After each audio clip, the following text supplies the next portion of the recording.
আসসালামু আলাইকুম ওয়া রাহমাতুল্লাহি ওয়া বারাকাতুহু। আমি আরাফ লাইফস্টাইল চ্যানেলের পক্ষ থেকে আপনাদের সাথে একটি সাধারণভাবে পোলাও রান্নার রেসিপি শেয়ার করতেছি। বন্ধুরা, আমার ভিডিওটি না টেনে সম্পূর্ণটি দেখার চেষ্টা করবেন। বন্ধুরা, আমি পোলাওটি রান্না করার জন্য এখানে দুটো পেঁয়াজ, দুটো দারচিনি, দুটো এলাচ, দুটো তেজপাতা আমি সুন্দর করে তেলে ভেজে নিয়েছিলাম। তারপর আমি পোলার চাউলগুলো দিয়ে ভালোভাবে চাউলটি ভেজে নিব। বন্ধুরা, আপনারা পোলাও রান্নার সময় যারা ভেজে রান্না করবেন অবশ্যই পোলাওর চাউলটি ভালোভাবে ভেজে নেবেন, না হলে আপনার পোলাও কিন্তু ঝরঝরে হবে না। পোলাও যদি ঝরঝরে পোলাও করতে চান তো অবশ্যই আপনাকে ভালোভাবে ভেজে নিতে হবে।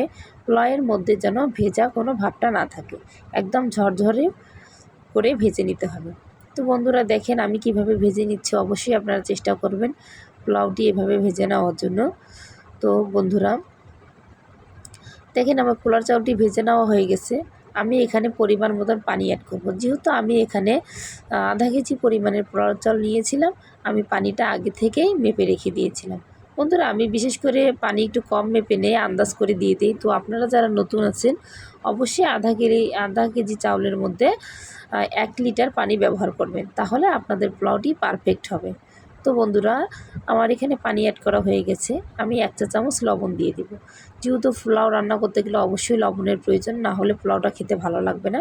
কিন্তু লবণটা পরিমাণ মতো দিতে হবে, যেন অতিরিক্ত বেশি না হয়ে যায়। বন্ধুরা, এই পাতাগুলো দেখতে পাচ্ছেন, অবশ্যই আপনাদের মনে প্রশ্ন থাকবে যে এগুলো কি দিয়ে দিল। আপনারা যারা পোলাও পাতা চিনেন, মানে আমরা অবশ্যই পোলাও পাতা বলি, আপনারা অনেকেই অনেক নাম বলতে পারেন। তো বন্ধুরা, আমি এই পোলাও পাতাটি দিয়ে ঢাকনা দিয়ে দিলাম। তো দেখেন আমার পানিটি কমিয়ে এসেছে। আমি হালকা করে আরেকবার নেড়ে চেড়ে দিব, যেন আমার নিচে পোলাওটি পুড়ে না যায়। বন্ধুরা, যখন আপনাদের পানিটি কমে আসবে পোলাওয়ের, তখন অবশ্যই চুলার জালটা একটু লো টাইপের করে রেখে দিবেন। যদি অতিরিক্ত জাল দিয়ে দেন তো অবশ্যই আপনাদের পোলাওটি কিন্তু পুড়ে যাবে এবং আপনাদের পোলাওটি ঝরঝরে হবে না, পানিগুলো সব টেনে নিয়ে নিচের অংশটা পুড়ে দিবে। তো এতে পোলাওটা গন্ধ হয়ে যাবে।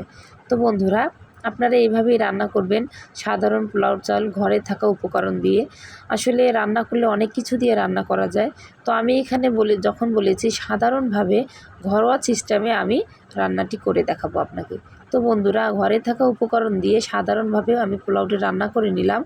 আসলে যারা আপনারা পোলাও খেতে পছন্দ করেন না, তারা যদি এই সিস্টেম করে রান্না করেন অবশ্যই তারাও খেতে ইচ্ছুক হবেন। অনেকেই আছে পোলাওর ঘ্রাণের জন্য পোলাও খেতে পছন্দ করে না। তো বন্ধুরা, আমার পোলাওটি হয়ে গেছে। এখন আমি একটু দুটো পেঁয়াজ, ছোটো ছোটো দুটো পেঁয়াজ আমি ভালো মতো ভেজে নিব। পোলাওয়ের পেঁয়াজটি ভাজা হয়ে গেলে আমি পোলাওয়ের উপরে দিয়ে দিব। তো পোলাওটি দেখতে এবং চমৎকার এবং সুন্দর দেখাবে।